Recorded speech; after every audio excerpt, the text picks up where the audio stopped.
नवरी मिळे हिटलरला 10 डिसेंबर भागामध्ये आजी देवपूजा करत असते आणि लीला जाते आणि म्हणते, आजी यांच्या कॉन्फरन्स कधी पण असतात का अचानक? आजी म्हणते, हो ग, कधी पण बॅग उचलतो आणि निघून जातो. ती म्हणते, आजी श्रीमंत माणसं कॉन्फरन्सला जाताना बायकोला घेऊन जातात ना, मग तिकडे मस्त फिरवतात. आजी हसत म्हणते, असं म्हण की तुला त्याच्यासोबत जायचं, तिकडे फिरायचं. लीला म्हणते, असं काही नाही आजी, पण ते गेल्यानंतर तुम्हाला करमतं का? आजी म्हणते, हो मला करमतं, कारण मी आई आहे. तुला करमत नाही ना? लीला म्हणते, असं काही नाही. आजी हसत म्हणते, म्हणजे करमत नाही. लीला म्हणते, आजी मी कालच आले आणि हे लगेच आज गेले, मग माझ्याशी बोलायला कुणीच नाही. आजी म्हणते, अगं मग त्याला फोन कर. लीला म्हणते, ही आयडिया छान आहे.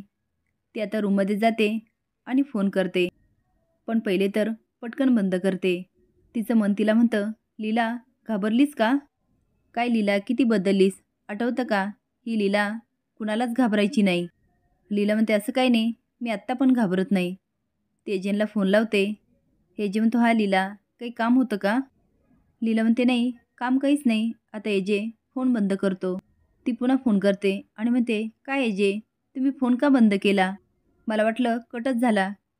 रेवू आणि माझा फोन होतो ते होतो कधी कधी कट, पण नंतर आम्ही पुन्हा करतो आणि तासनतास बोलतो. एजे म्हणतो, लीला मग तू रेवूला फोन कर. फोन बंद करतो आणि मनात म्हणतो, मी लीलाशी रूढ वागलो का? एकतर सकाळी निघून आलो, गुड मॉर्निंग पण नाही बोललो. लीलाचं मन म्हणतं, लीला पुन्हा फोन कर आणि त्यांना सांग तुझं काम आहे. लीला म्हणते, ठीक आहे, फोन करते आणि म्हणते, काय काम सांगू? तेवढे तेजे म्हणतो, हा लीला. लीला म्हणते, काम होतं. तो म्हणतो, काय काम होतं सांग ना. पण लीलाला काहीच आठवत नाही. ती पटकन फोन बंद करते. आजी सगळ्यांना आवाज देत असते, लीला, दुर्गा, सरस्वती, लक्ष्मी. आता सगळ्याच बाहेर येतात. आजी म्हणते, लीलाने ऑफिसमध्ये खूप छान काम केलं, ऑफिस सांभाळलं, म्हणजे घर पण ती छान सांभाळेल. लक्ष्मी म्हणते, ऑफिसमध्ये चुकून झालं असेल काय लीला? सरू म्हणते, हो ना, नाहीतर लीला आणि ऑफिसचं काम. आजी म्हणते, दुर्गा तुला आठवतं, तू या घरामध्ये लग्न करून आली आणि मी एवढी वर्ष जी जबाबदारी सांभाळत होते ती तुला दिली. तसंच लीला पण या घरामध्ये लग्न करून आली आणि मुख्य म्हणजे ती तुमची सासू आहे, म्हणजे आता घराची जबाबदारी ती सांभाळणार. त्यामुळे आता चाव्या लीलाकडे देऊया. दुर्गा म्हणते, आजी का? मी व्यवस्थित घर सांभाळत नाही का? माझ्याकडून काही चूक झाली का? आजी म्हणते, नाही ग, आतापर्यंत घर तू व्यवस्थित सांभाळलं.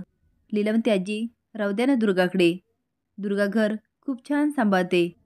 मला ह्या चाव्याचा काही लोभ नाही. मला एवढंच वाटतं, सगळ्यांनी माझ्याशी चांगलं वागावं आणि माझ्यासाठी माझी माणसं महत्त्वाची आहे. दुर्गा रागात म्हणते, सरळ सरळ बोल की, तुला घर सांभाळता येणार नाही? घराची जबाबदारी घ्यायची तुझी हिंमत नाही? जागीरदारांचा डोलारा सांभाळणं खायचं काम नाही आहे. आत्तापर्यंत मी सगळी माणसं बांधून ठेवली. आजी हे ह्या मुलीला जमणार आहे का?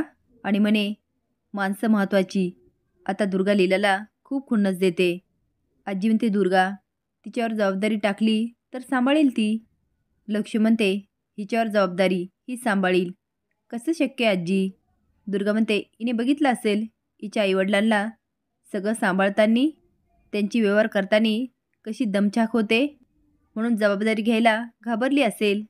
आता दुर्गा जरा जास्तच बोलते. आजी म्हणते, दुर्गा दे इकडे चाव्या. आता दुर्गाचा चेहराच पडतो. ती चाव्या काढून आजीच्या हातावर देते. आजी लीलाचा हात पकडते आणि चाव्या देत म्हणते, ह्या घराची जबाबदारी तुझ्यावर. लीला म्हणते, आजी मला जमेल. दुर्गा म्हणते, नाही जमलं तर? लीला म्हणते, जमलं तर ह्या चाव्या आनंदाने तू माझ्या हातावर ठेवायच्या. आता दुर्गा आणि तिच्या मागे सरू लक्ष्मी निघून जातात. दुर्गा रूममध्ये जाते. दारामध्ये लक्ष्मी आणि सरू उभे असतात.